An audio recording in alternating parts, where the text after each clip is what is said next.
This is Goku-san, DBZ, and welcome back. Now, this time I'm doing a little reaction discussion video on a new, of course, E3 press conference that was last night, only saw it this morning, and that is Square Enix E3 2019 conference. So, first of all, the conference gave a little bit, well, actually, quite a bit, actually, of gameplay from, of course, the upcoming game Final Fantasy VII Remake, which we now know, of course, is being released next year. So, yeah, early next year, which should be interesting. Which I believe is supposed to be spring next year. It's going to be coming out. I will say, it looks like they're making actually one of the first boss battles, which they actually showed off pretty much full gameplay of, and obviously trying to make it look a lot more epic. And I do appreciate that, and it's good getting to see a better idea of how the gameplay mechanics are going to work. Now, some people try and mention, like, Xeno Saga or whatever gameplay elements. To me, gameplay-wise, kind of feels like elements of the Kingdom Hearts franchise mixed with also combat elements of actually the Final Fantasy VII prequel game, of course, Crisis Core, which is definitely, in my opinion, a must-play Final Fantasy game. But with that said, next up that I noticed with the press conference is the fact that, of course, unfortunately, which is a game I'm actually looking forward to eventually playing once more than like one episode is released, once the full game is released. It's unfortunate I had to follow, though, the hype and stuff that it is. Also, Final Fantasy VII Remake. Now, quickly, there are going to be 3 versions of the game announced. There's the base version, which will cost $59.99, of course. There's the deluxe edition, which will be $79.99. And then the collector's, or first edition as they're calling it, which has a statue of Cloud sitting on motorcycle. And it's definitely a little bit on the pricey side.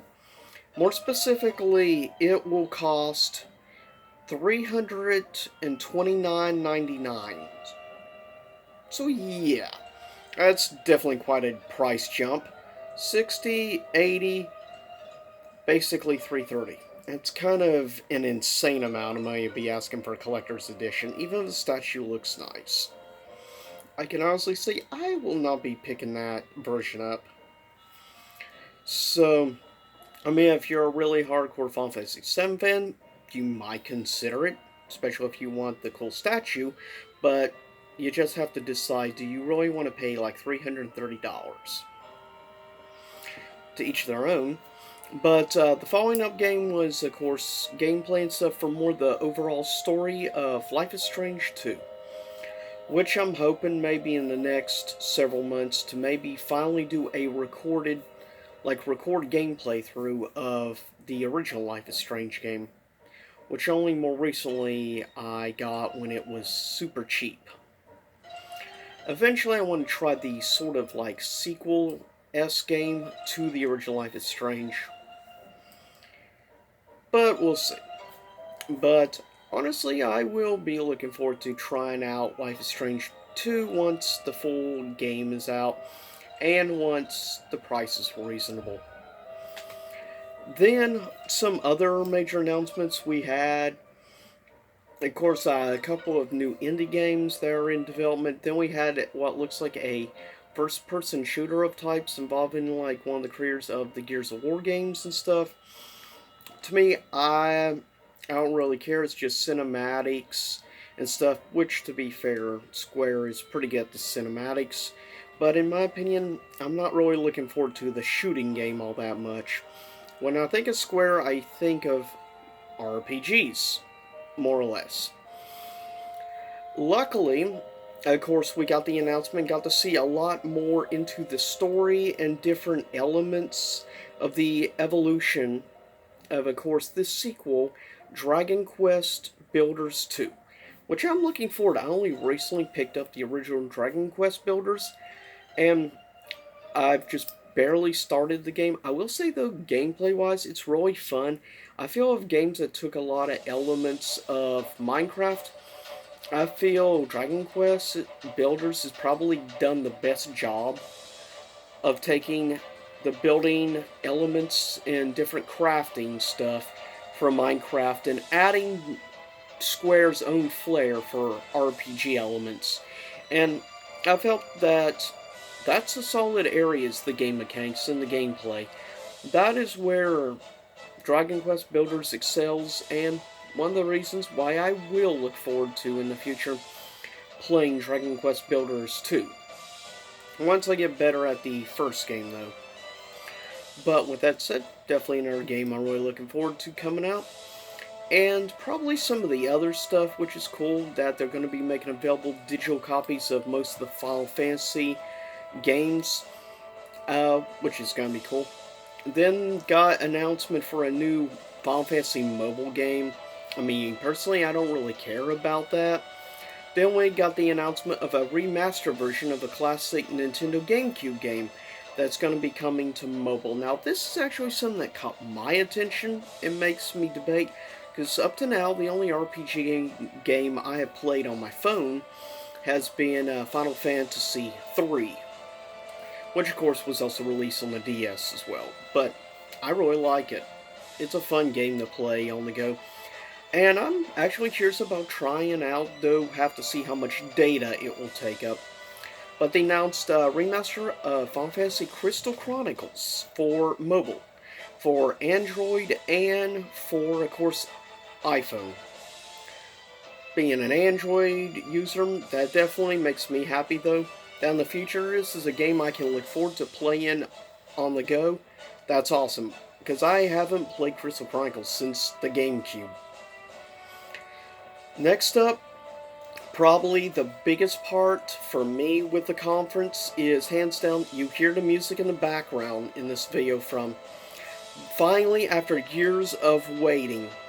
To be fair, it's because they lost the original source code, so they're using the PC version source code. Makes sense why it took so long, but finally, it's been confirmed sometime this year, Square is re-releasing, or rather releasing, on current gen, Final Fantasy VIII Remastered. Finally, after years of wanting it.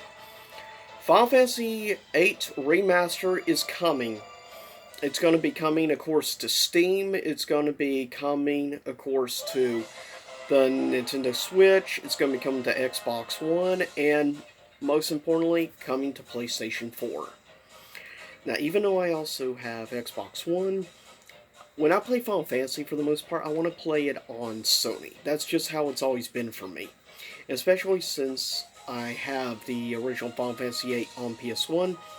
Kind of a big deal to me to play it on Sony. But that said, that is the biggest standout of the conference to me by far, was the announcement of the remaster of Final Fantasy VIII. Though the announcement of Final Fantasy Crystal Chronicles remake is pretty sweet, or rather remaster.